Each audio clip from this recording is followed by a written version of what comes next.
Pre-Islamic Arabia is perhaps one of the most interesting parts of human history. And the reason why is because it was full of diversity. And what I mean by pre-Islamic Arabia is present-day Saudi Arabia, present-day Kingdom of Saudi Arabia. And there were Christians, there were Jews that flocked in pre-Islamic Arabia.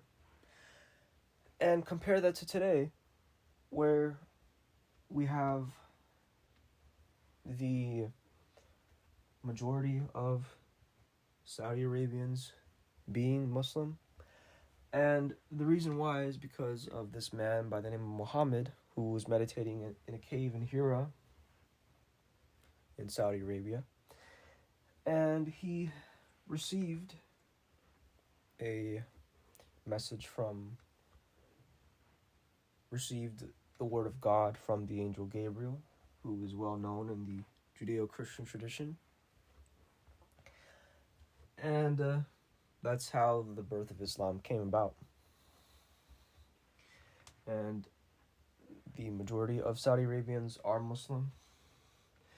And you cannot find any diversity of Christians and Jews as far as my knowledge is concerned. Perhaps you can enlighten me if ever that's changed. These days in the Kingdom of Saudi Arabia, since it is a theocratic country, it's always been a country of rulers, country of kings. But as far as my knowledge is concerned, the Saudi Arabian constitution, or at least the rules that the government of Saudi Arabia follows, is Sharia law according to Islam. And that is drastically different from pre-Islamic Arabia, in which pre-Islamic Arabia was a place of place of diversity, a place where Christians and Jews flocked, and especially the Arabs. A lot of them were polytheists, and there were monotheistic Arabs as well, called Hanifs. And I believe Muhammad was a Hanif.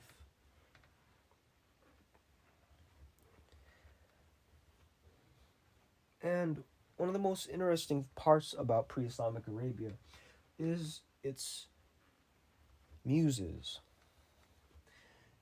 And one of the muses is, of course, poetry. They didn't have literature at the time. They had what's called poetry. And the poetry that was a pre-Islamic Arabia is something that one can simply drool over. I certainly drool over the pre-Islamic Arabian poetry. And the reason why is because it is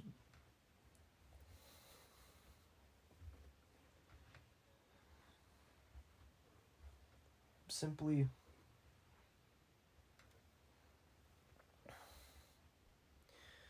beautiful.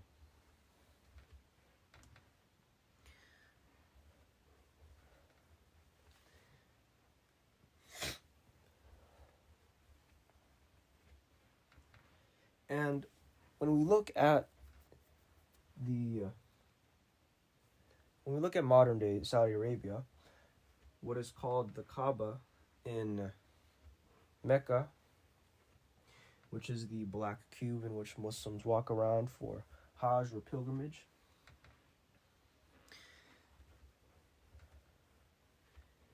during pre-Islamic Arabian times, there not only stored many Arabian gods, but poetry as well. And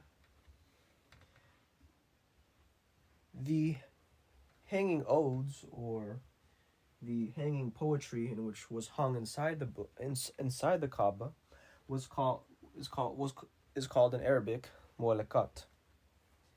And mu'alakat were filled with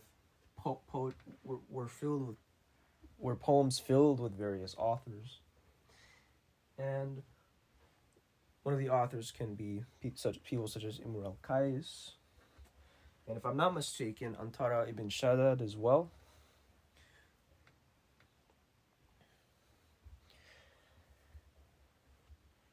And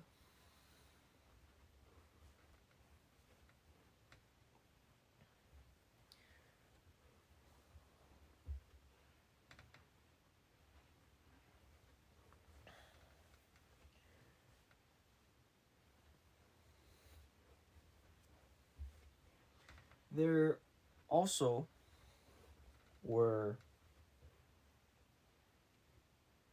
there's supposedly this tradition in which the poetry, the mu'allaqat, the hanging odes, were written in gold. And it kind of gives you the resonance of something from the Jewish tradition, the Judeo-Christian tradition, in which Moses receives the tablets from God on Mount Sinai, but except they were carved out by God on sapphire stones. It kind of gives you that kind of tonality. And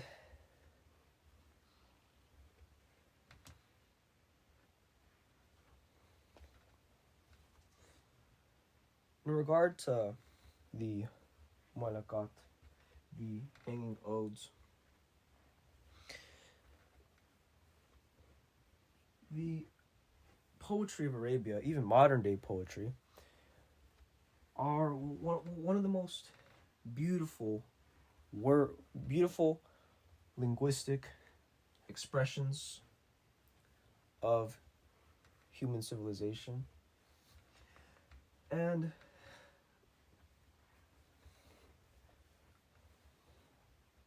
that is one of the reasons why, that is perhaps the reason why I drew over pre-Islamic or just Arabian poetry in general, because of the linguistic, artistic expressiveness in which how Arabs express themselves. And makes me want to be that way as well.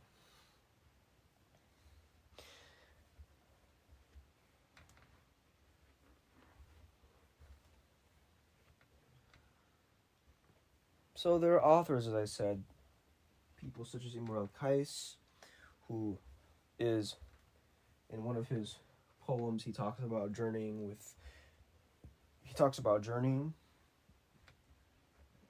he talks about the Arabian life and the environment and camels and things of that sort of what people would think of as typical Arabian things. And Antara Ibn Shaddad is perhaps the most interesting of all of the pre-Islamic poets, in my opinion. And the reason why is because Antara lived a life of interest. Antara Ibn Shaddad was a man of dark complexion. Imagine that. You're a man of dark complexion. And if people dislike people of dark complexion today, you bloody well know that people of dark complexion were not as appreciated before as well. It's not surprising. And so Antara Ibn Shaddad was one of those individuals whose dark complexion was a problem. And it was a problem to his own family. They didn't like him because of his dark skin. But he became a warrior. He became a knight. And that changed his reputation, despite his dark complexion. Now imagine Socrates hearing that. Imagine Socrates hearing that, oh, this man is not appreciated because of his skin complexion. Socrates is a man of the soul, is a doctor of the soul. And suddenly, and I could just imagine Socrates' response to that this man was not appreciated due to the color of his skin. And so Antara became a warrior. He became a warrior. And Antara fell in love, as most of us do, and which is the reason why we're here today.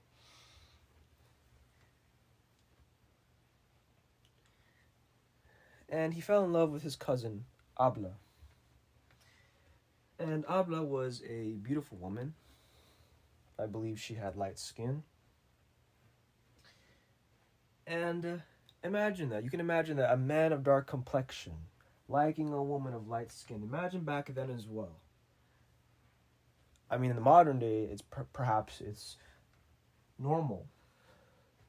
But back then, perhaps it was not normal as well. Especially in a civilized society of where beauty and especially back then. But nonetheless, Antara spoke incredible words which I believe are worth speaking as well.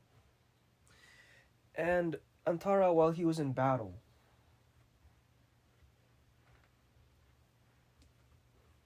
he said these words.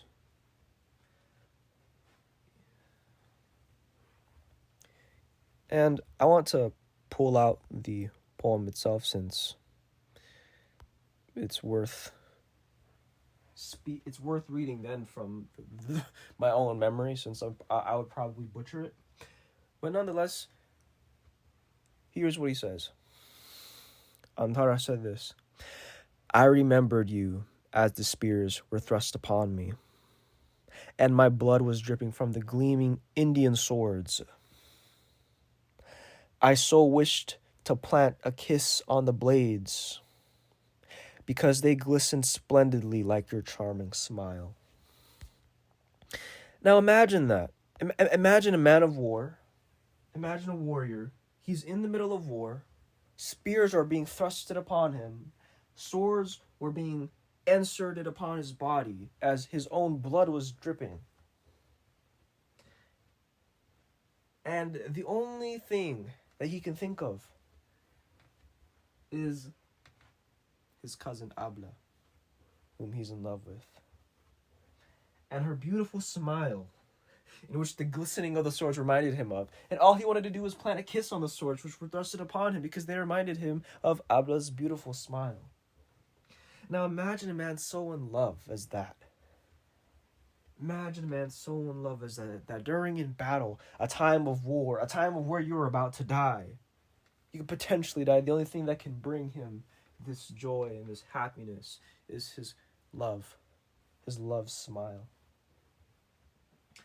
And perhaps when you are in love, and perhaps when you are in battle, perhaps that is the only thing that is happy, that is beautiful in the midst of something so gruesome and bloody, is the smile of the person that you're in love with, the smile of your wife, the smile of your girlfriend, the smile of this, the smile of that, the voice of your wife, the voice of your girlfriend. Perhaps that is the only thing that, even though you are in the midst of something so gruesome, the only thing that can bring you happiness, the only thing that can spark your joy is your love. And that is the power of romance.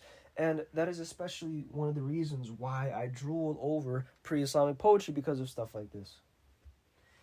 It is incredible. His use of linguistic expression is just incredible. And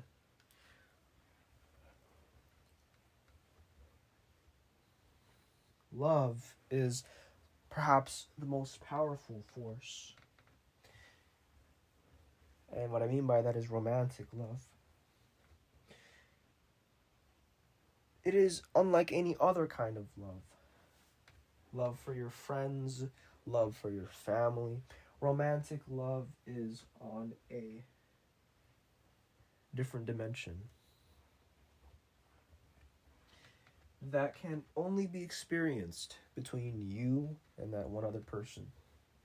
That you are not only in love with the person's physicality, but you are also in love with the person's soul as well. And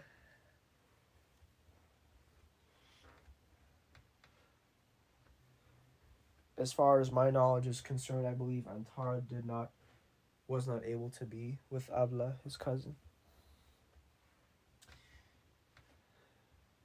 I'm not sure of the reasons why. But what we do know, or what I do know, excuse me, is that he was deeply in love, and he expressed himself so great, especially in the time of when he was literally, as the spears were being thrusted inside of him, inside his body, as the swords were being inserted inside of him, his body. He saw the shining of the sword, and all he wanted to do was kiss it, because it reminded him of his love's smile, which was as beautiful as the glistening of the swords.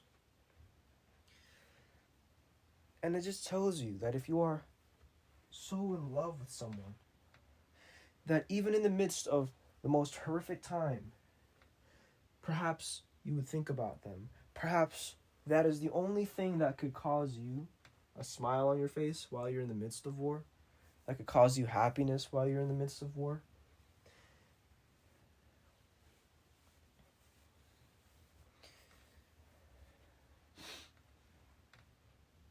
It kind of resonates with if a child is lost, for example, he looks for his mother, because that is the only thing that brings him safety, that brings him happiness, that brings him everything else.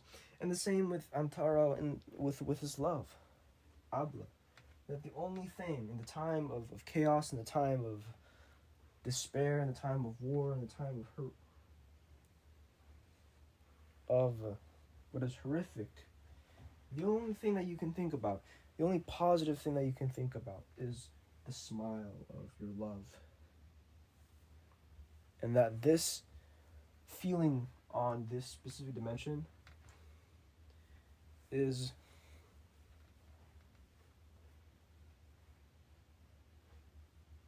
beautiful, romantic. And not only is Antara a man of love, but he was a man of elegance. He was a warrior. He redeemed himself from the hate of his family, of being a man of dark complexion, to transforming himself into a warrior. And it also reminds you of Achilles as well, from the Iliad. It reminds you of Achilles.